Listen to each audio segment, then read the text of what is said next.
Besok Senin, 1 Juli 2024, Pengadilan Negeri Bandung akan menggelar sidang pra-peradilan Peggy Setiawan, tersangka kasus pembunuhan Vina dan Eki di Cirebon. Kuasa hukum Peggy Setiawan, Sugianti Iriani, berharap hakim dapat bersikap objektif terhadap bukti dan fakta dalam persidangan untuk memutuskan sah atau tidaknya penetapan tersangka terhadap Peggy Setiawan. Kuasa hukum juga akan menghadirkan saksi dan tim ahli untuk memastikan bahwa penetapan tersangka terhadap Peggy Setiawan tidak sesuai prosedur dan Peggy adalah orang yang salah tangkap. Hakim tunggal Pak Eman Sulaiman adalah hakim yang objektif, jujur, dan akan menilai bahwa pra-peradilan ini dengan baik, dengan teliti, dan mungkin nanti bukti-bukti yang akan kita sampaikan juga insya Allah akan diteliti dengan baik oleh hakim tunggal ini, dan kita akan mendapatkan putusan yang seobjektif mungkin. Sebelumnya dalam sidang perdana pra-peradilan Peggy Setiawan 24 Juni lalu polisi tidak hadir. Namun untuk sidang besok Kabid Humas Polda Jabar, Kombes Julius Abraham Abbas memastikan mereka dipastikan akan hadir. Tim kuasa hukum dari Polda Jawa Barat akan menghadiri kegiatan sidang pra-peradilan pada jadwal persidangan yang berikutnya dan akan menyiapkan materi gugatan persidangan yang telah dipersiapkan dari tim kuasa hukum Polda Jawa Barat.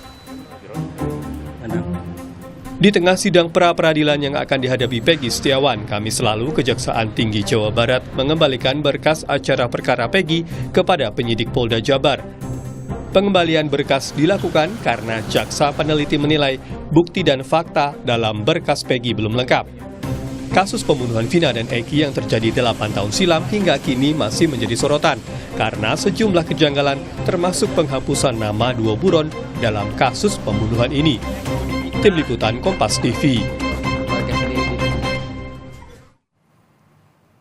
Pra-peradilan Peggy Setiawan yang sempat tertunda kembali dijadwalkan pada Senin 1 Juli 2024. Jika sesuai jadwal saudara, maka sidang pra-peradilan akan berlangsung selama 7 hari ke depan. Apa saja kemungkinan yang akan dihadapi dalam sidang pra-peradilan Peggy terkait penetapannya sebagai tersangka pembunuhan Vina dan Eki di Cirebon 2016 lalu? Dan jika pra-peradilan ini dimenangkan oleh Peggy, dampak apa yang kemudian yang akan terjadi dalam penanganan kasus pembunuhan Vina? Akankah ada efek domino dalam kasus ini? Kita bahas bersama dengan kuasa hukum Peggy Setiawan, Tony RM, ada Jamin Ginting, pakar hukum dari Universitas Pelita Harapan, dan juga mantan Kapolda Jawa Barat, Irjen Pol Purnawirawan, Anton Carlyan. Selamat sore Bapak-Bapak. Selamat sore Mbak Nilu. Assalamualaikum warahmatullahi wabarakatuh. Waalaikumsalam warahmatullahi wabarakatuh. Saya ingin ke Pak Tony dulu terkait dengan persiapan besok seperti apa Pak? Saksi juga ahli apa yang akan dihadirkan di sini? Ya, kami dari tim kuasa hukum Peggy Setiawan sudah sangat siap. Makanya permohonan pra-peradilan didaftarkan sejak sebulan lalu. Ya, itu berarti kami sudah sangat siap. Ya, baik dari alat buktinya, ya, baik keterangan saksi maupun bukti-bukti lainnya yang sudah kami tuangkan dalilnya dalam permohonan pra-peradilan itu, artinya itu berarti kami sangat siap. Nah, kami ingin sampaikan sedikit ya, biar ditanggapi juga sama Pak pakar pidana Pak Jamin Ginting. Jadi Peggy Setiawan itu ditangkap tanggal 21 Mei 2024. Ingat, pada saat ditangkap Peggy Setiawan belum ditetapkan sebagai tersangka. Nah, kemudian tanggal 21 Mei juga ya, itu kemudian ditetapkan tersangka. Ada surat pemberitahuan penetapan tersangka dan penahanannya. Nah, penyelidikan itu kan untuk serangkaian tindakan penyelidikan untuk mengetahui peristiwa pidana. Sementara penyidikan adalah serangkaian tindakan penyidikan untuk menemukan tersangkanya dengan menemukan minimal 2 alat bukti. Nah, ini ditetapkan tersangka dulu, ya. Kemudian alat buktinya ini dicari, ditangkap dulu, kemudian ditetapkan tersangka. Nah, maka kami ya dalam pra-peradilan ini kami akan menyoroti hal itu, ya. Kami juga penasaran alat bukti apa yang dimiliki penyidik, karena kami rasakan sebagai penasihat hukum Peggy Setiawan, penyidik mulai gencar mencari alat bukti setelah Peggy Setiawan ditetapkan tersangka. Itu esensi pra-peradilan yang akan kami bongkar nanti. Itu yang akan Anda bongkar nanti. Pra-peradilan ini. Saya ingin ke Pak Anton Carlyan. Pak Anton, penyidik Polda Jawa Barat kan sudah memastikan ya, setelah sebelumnya mangkir mengatakan bahwa kali ini akan hadir begitu dalam pra-peradilan ini. Biasanya apa saja yang disiapkan begitu oleh penyidik untuk menjawab ataupun memberikan perlawanan dalam sidang? Biasanya adalah alat-alat bukti sesuai 184, 185 yang akan disampaikan di sidang pengadilan. Apakah benar tersangka Peggy Setiawan itu adalah pelakunya? Nah, di sini kami sudah tanyakan juga bahwa apakah Polda Jabar sudah siap? Sudah siap, Pak, katanya. Bahkan dari penguatan saksi-saksi saja yang asalnya 70 itu menjadi 17. Ada juga di sini adalah surat, ada petunjuk, bahkan keterangan ahli. Saya ingatkan berkali-kali karena fenomena di masyarakat. Awas loh, jangan salah tangkap. Kalau salah tangkap itu merupakan pelanggaran HAM yang mana kita sendiri sudah pernah belajar. Pelanggaran HAM bagi Polri. Dan masalah penetapan tersangka itu, mohon maaf Mas Tony, Kang Tony, bahwa 1 kali 24 jam boleh ditetapkan sebagai tersangka. Namun di sini karena sudah inkrah, jadi yang bersangkutan itu sudah bisa dikategorikan sebagai tersangka dari alat-alat bukti yang lama. Karena dari keterangan para terdakwa yang lama pun juga sudah disebutkan PS itu, Peggy Setiawan. Nah justru dari, makanya ada yang disita ijazah dan lain-lain gitu. Itu untuk memastikan bahwa yang ditangkap itu PS yang ini bukan PS yang lain atau yang ada di mana. Karena salah satu yang menjadi saksi itu adalah kawan satu sekolahnya. Oh iya, yang dulu melakukan itu PS yang dulu sekolah di SMP Cirebon misalkan SD ini. Nah makanya disitalah itu sebagai salah satu alat bukti. Dan ini pun juga sebetulnya merupakan, mungkin Pak Ginting nanti bisa menyempurnakan, dua proses of law, sistem pengawasan yang justru mengedepankan apa? Perlindungan terhadap para tersangka dan juga untuk membatasi tindakan kesenang-wenangan di dalam proses integrated criminal justice system. Inilah pra-peradilan yang ada di kita sesuai dengan pasal 77 KUHP.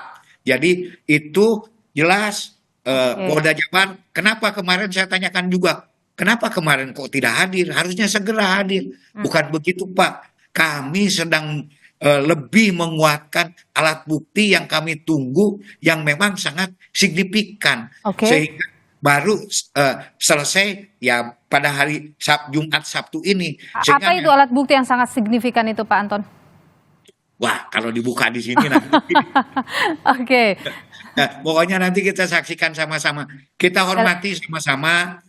Mas Tony memang harus membela.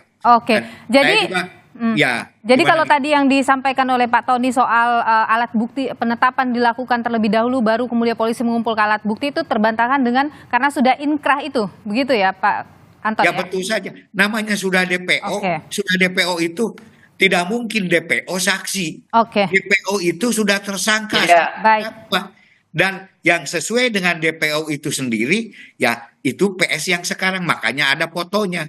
Fotonya juga di lab. Ada keterangannya. Dan alibi. Ya, gini Bu. Gini. Makanya begitu. Ini menurut keterangan dari para penyidik di Polda. Nah, gimana Pak Tony? Memang punya hak ingkar. Saya tahan di sana Pak Anton. Silakan Pak Tony. Karena memang tugas pengacara itu demikian. Tapi nanti kita kita buka di pengadilan sama-sama. Baik, Pak Tony silakan. Saya jamin Pak Anton Carlyan tidak baca putusan atas nama 8 terpidana yang inkrah. Saya jamin itu. Memalukan itu. Karena Pak, tidak juga di dalam putusan Mahkamah Agung disebutkan peran PS. Peran PS itu ada di sana itu. Peggy alias Perong, bukan Peggy Setiawan, bukan PS. Anda baca tidak? Betul, saya baca alias Robi. Alias Robi pun juga kan sama. Kemudian juga Peggy Setiawan. Dan ketika digeledah itu pun juga adalah tempat di mana didapatkan foto. Baik, kita tahan dulu Pak Tony. pengadilan. Klien kami ini Peggy alias Peron, bukan. Klien kami itu Peggy Setiawan. Oke, baik, kita tahan di sana Pak Tony. Berubah jadi Robi pun juga kenapa? Kalau tidak ada apa-apa, kenapa harus berubah? Namanya tetap saja. Mau kemanapun juga, ini adalah satu indikasi. Makanya daripada berdebat Anda tidak baca jelas, putusan. lebih baik saya baca Mahkamah putusan Mahkamah Agung 163. Jangan Anda bilang tidak baca. Saya baca juga. Anda jangan menjustis Peggy dalam alias hal Peron, ini. Anda baca coba. Oke, Belum jadi baik. narasumber, Anda baca. Kita tahan di sana dulu. Pak Tony, silakan. Apa yang ingin Anda sampaikan? Iya, Pak Anton ini tidak pernah baca putusan pengadilan. Karena di putusan pengadilan, Mahkamah Agung. DPO-nya itu, Anda tahu Pak dari mana Anton, saya yang tidak terhormat. baca? Sebentar, saya mau ngomong ini. Bukan. Sebentar, saya Anda mau tahu ngomong. dari mana saya Peggy tidak baca? alias Anda jangan Oke. menjustis. Pak Peggy Tony, Setiawan. tadi pertanyaan Pak Anton adalah kenapa Anda bisa mengatakan bahwa Pak Anton tidak membaca putusan itu? Karena Pak Anton mengatakan yang sudah inkrah ini PS. Peggy, Oke. bukan PS. PS itu klien kami, Peggy Setiawan. Dalam putusan, Peggy alias Peron. Ingat, Oke. Peggy alias Peron. Bukan Baik. PS, bukan Peggy Setiawan. Baik, saya tahan di sana. Pak Anton, di sana tertulis Sehingga- Peggy alias Betul, Peron bukan. Sehingga Bukan nih, terpidananya saya lanjutkan dulu. PS, tetapi di dalam berita acara setiap Sehingga- keterangan. Pak Tony, diterangkan- tahan dulu Pak Tony. Tahan. Biarkan Pak Anton menjawab dulu. Sementara yang ditangkap adalah Peggy Setiawan, itu Oke. orang yang berbeda. Pak Tony, tahan dulu. dilakukan pemeriksaan dulu, penyidikan dulu, bukan langsung ditangkap. Oke, baik. Kita tahan di sana dulu. Kita dengarkan bersama dulu ya jawaban dari Pak Anton. Begini, kalau namanya DPO, daftar pencarian orang, itu sudah jelas-jelas, sudah ditemukan 2 alat bukti yang sah. Jadi sudah langsung bisa ditangkap. Kalau diperiksa dulu dari mana, Anda tidak pernah jadi polisi, saya pernah jadi polisi. Dan kedua, keterangan dari mana itu? Dari hasil keterangan keputusan Mahkamah Agung. Di sana sudah dijelaskan peran PS alias Peri Perong alias Robi dan lain-lain. Makanya di sini jelas sudah ada 2 alat bukti yang sah. Oke. Sehingga boleh untuk ditangkap. Di Oke. sini. Baik. Jadi sudah ada peran di dalam, bukan berarti PS sudah Oke, ada. baik, keputusan. kita tahan dulu Tapi di sana. Peran PS sendiri itu sudah jelas ada di dalam kelompok yang 11 yang waktu itu. Oke. Sehingga Baik, di sini kita jelas tahan di sana. sebagai tersangka, bukan tersangka lagi, sudah ada PO. Oke, kita tahan di sana Pak Anton. Pak Jamin, kalau Ya. ini persoalan identitas ya yang ditanyakan, baik Pak Tony, kita tahan dulu. Saya mau bertanya dulu ke Pak Jamin Ginting. Pak Jamin, ketika persoalan identitas yang tertulis itu di putusan Peggy alias Peron, kemudian yang tertangkap Peggy Setiawan, ini apakah bisa jadi salah satu peluang alat untuk kemudian perdebatan di persidangan pra peradilan? Ya, dalam konteks hukum pidana mencari kebenaran material, itu identitas seseorang itu sangat penting. Bahkan dalam pelimpahan perkara ada foto, ada nama asli, dan identitas itu jangan sampai salah. Nah, itu yang esensial ya dalam konteks pidana. Makanya kalau ada keterangan dalam suatu putusan, apakah putusan itu sudah ingkrah, menyebutkan nama seseorang, dia ikut serta melakukan tindak pidana. Anggaplah disebutkan dalam putusan itu, disebutkan namanya Peggy alias Perong, begitu ya. Oke. Maka akan dicari Peggy alias Perong, bukan Peggy Setiawan. Kalau di kemudian hari ada keterangan lain yang mengatakan Peggy alias Perong itu adalah Peggy Setiawan, maka harus dicari keterangan-keterangan dari saksi-saksi lain, apakah benar Peggy Perong itu Peggy Setiawan. Kalau Peggy Setiawan, berapa orang yang namanya Peggy Setiawan di Cirebon yang terindikasi sebagai orang yang diduga melakukan bersama-sama pembunuhan tersebut. Harus diperiksa Peggy Setiawan beberapa orang begitu. Jadi bukan hanya tertuju kepada satu orang tertentu begitu. Nah, dari akhirnya akan ditemukanlah indikasi bahwa orang yang disebut Peggy Perong tadi atau Peggy Setiawan dengan 2 alat bukti yang sah, dia dinyatakan sebagai orang yang patut diduga yang disebutkan oleh dalam putusan tersebut. Nah, itu harus ada alat bukti tersendiri karena ini kan pasal 340 ya, pembunuhan berencana. Jadi nggak bisa hanya cuma contohnya tadi itu ada bukti ijazah, ada bukti foto, enggak. Harus dibuktikan juga dengan scientific evidence. Contohnya, di mana orang itu pada saat itu, kapan orang itu bersama-sama melakukan, kan ada bukti contohnya terkait dengan dia main HP di mana pada saat itu, atau ada indikasi CCTV atau komunikasi dengan pelaku melalui chat atau WA atau segala macam. Itu yang bisa kita dapatkan untuk membuktikan bahwanya Peggy Peron itu adalah Peggy Setiawan yang saat ini benar-benar dijadikan jadi pembuktian secara saintifik nanti dalam persidangan tentang apakah itu Peggy yang dimaksud, Peggy Peron ini adalah Peggy Setiawan yang sekarang, itu yang harus dibuktikan. Pak Tony, siapa saksi-saksi yang bisa menguatkan bahwa Peggy Setiawan ini bukanlah Peggy alias Peron yang dalam amar putusan itu? Kita akan jawab usai jeda berikut ini, tetap di Kompas Petang.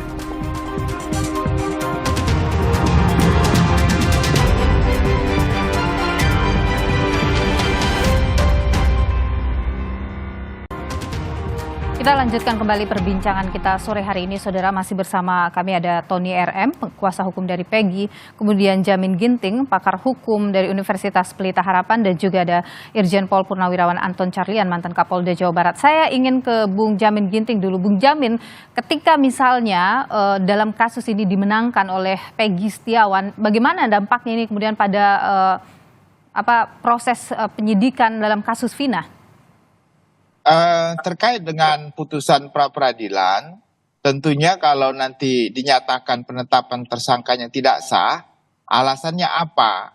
Alasannya yang paling mungkin kan adalah tidak cukup alat bukti untuk menjadikan Peggy Setiawan ini yang saat ini ditersangkakan sebagai tersangka. Akhirnya berarti ada Peggy Setiawan lain atau Peggy alias Peron lain yang pelaku, yang DPO, bukan dia begitu. Atau masih ada alat bukti lain yang menurut pra-peradilan ini kurang untuk dijadikan alat bukti. Nah, ini harus dicari, atau proses penetapan tersangkanya tidak sah karena berdasarkan prosedur yang hukum acara yang ada tidak cukup 2 alat bukti sebagaimana dimaksud dalam pasal 184 tersebut. Dan indikasi itu kelihatannya ada. Kenapa saya bilang? Karena kemarin waktu jaksa penuntut humas jaksa menyatakan nggak bisa P21 karena memang kurang cukup alat bukti untuk bisa dinaikkan ke persidangan. Karena kan kemarin dikhawatirkan diterima P21 sehingga pra-peradilannya dinyatakan gugur begitu. Tapi realitanya jaksa menyatakan tidak cukup alat bukti. Kelihatannya relevan, tapi saya tidak mau mendahului. Tapi kita lihat aja nanti bagaimana upaya daripada Kepolisian Republik Indonesia untuk menyatakan kalau mereka benar-benar membeli 2 alat bukti untuk menetapkan tersangka. Demikian. Anda kira-kira akan bagaimana ini jalannya persidangan ini? Saya melihat begini, kalau yang dihadirkan selama ini alat bukti yang disampaikan ke publik terkait dengan foto dan juga ijazah, saya sepertinya tidak yakin bahwa apa yang dijadikan tersangka ini benar-benar Peggy Peron yang disebutkan dalam putusan tersebut. Kenapa? Atau ya karena untuk menentukan seseorang itu ada di lokasi dalam suatu perbuatan pidana tentu ditentukan dengan scientific evidence, Mbak Nilu. Artinya ada orang yang melihat dia ada di situ, atau ada koordinat dari suatu CCTV yang menyatakan dia ada di situ, ada DNA rambut, dia ada di situ. Atau ada saksi-saksi yang menerangkan, melihat dan mengalami sendiri bersama-sama dengan dia ada di situ. Kalau hanya satu saksi, itu bukan saksi, ya. Unus testis, nullus testis. Jadi perlu minimum 2 orang saksi untuk membuktikan kebenaran sebagai saksi. Jadi kalau menurut saya, kalau satu ya bukan saksi namanya. Begitu, Mbak. Baik, Pak Tony, bagaimana siapa saksi-saksi yang kemudian Anda bawa yang bisa menguatkan bahwa ada kesalahan di sini, kemudian ini bukan Peggy atau Peron yang dimaksud dalam amar putusan?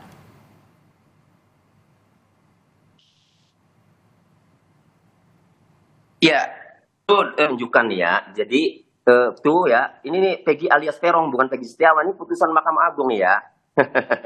Nah, sementara yang ditangkap adalah Peggy Setiawan. Silakan nanti bagaimana itu kok jadi Peggy Setiawan yang ditangkap. Saksi-saksi baik ya, saksi yang melihat Peggy Setiawan itu berada di Bandung pada saat kejadian, maupun saksi-saksi lain terkait dengan Peron ya, bahwa tidak pernah Peggy Setiawan dipanggil, tidak pernah Peggy Setiawan itu dipanggil Peron. Nah, kami ini sudah mendapatkan salinan BAP tersangka, ya, sudah ditanyakan itu, ya, mengenai nama panggilan Peron dan sudah dijawab oleh Peggy Setiawan tidak pernah dipanggil Peron. Itu BAP tersangkanya ada di saya, sudah ada. Kemudian kami mendampingi saksi-saksi lain, kurang lebih ada 7 saksi yang kami dampingi dengan tim. Sama ditanya, apakah nama panggilan Peggy Setiawan itu Peron? Sudah dijawab semua. Bukan. Pertanyaannya, saksi siapa dari pihak penyidik yang mengatakan bahwa Peggy Setiawan itu dipanggilnya Peron? Sejauh yang kami dalami, tidak ada satu saksi pun ya yang mengatakan bahwa panggilan Peggy Setiawan itu adalah Peron. Ini orang yang berbeda, makanya diuji di pra-peradilan ya, mana korelasinya, mana hubungannya bahwa Peggy Setiawan itu adalah Peggy alias Peron sebagaimana dalam DPO yang sudah inkrah dalam putusan. Oke, jadi saksi-saksi ini adalah teman-teman dari Peggy, pihak keluarga itu? Betul, dan masih ada saksi, nanti lihat saja. Masih ada saksi ya yang memang belum kami munculkan. Oke, dan baik. itu nanti akan terang benderang nanti. Baik, Pak Anton, kalau misalnya Peggy Setiawan menang pra-peradilan ini, bagaimana ini? Polisi akan membawa kemana kasus ini? Yang jelas, kalau memang bukan Peggy Setiawan yang ini, berarti ya memang ada Peggy Setiawan yang lain. Nah, tentu saja dampaknya itu ya polisi harus mencari lagi DPO yang sebenarnya yang mana gitu kan. Dan juga ini juga akan berdampak pada apa? Ya, PS yang ini nanti boleh ganti rugi, boleh rehabilitasi dan lain-lain. Tetapi semua itu juga tadi harus dibuktikan di sidang pra-peradilan. Nah, bahkan termasuk saya tanyakan, apa betul waktu itu ada di sana? Pak, mohon maaf, Jenderal katanya. Alibi pun juga sudah kami dapatkan, ada petunjuk digital forensik dan juga ada saksi ahli. Makanya masing-masing sesuai versinya silahkan. Nanti sampaikan fakta-fakta ini di pengadilan. Saya hanya sekarang sebagai masyarakat biasa, silakan. Saya tidak memihak kemana-mana, tapi yang penting jangan ya istilah menyerang personal seperti tadi. Ya, tidak kepada masalah-masalah alat bukti saja, masalah substansi. Dan di dalam pra-peradilan itu sendiri itu tidak dinyatakan substansinya, tapi hanya untuk membuktikan alat-alat bukti. Nah, sekarang alat bukti mana yang paling relevan, yang paling kuat? Apakah alat bukti yang didapatkan oleh Mas Tony sebagai pengacaranya, ataukah alat bukti yang didapatkan oleh kepolisian? Disinilah nanti kita akan uji criminal justice system ini di kita akan nantikan besok dalam persidangan pra-peradilan. Semoga saja memang Polda Jawa Barat hadir ya dalam persidangan besok. Terima kasih Pak Anton Carlyan, Irjen Pol Purnawirawan Anton Carlyan, mantan Kapolda Jawa Barat. Terima kasih juga Bung Jamin Ginting, pakar hukum dari Universitas Pelita Harapan, dan juga Bung Tony RM, kuasa hukum dari Peggy Setiawan. Terima kasih sudah berbagi pandangan di Kompas. Terima kasih.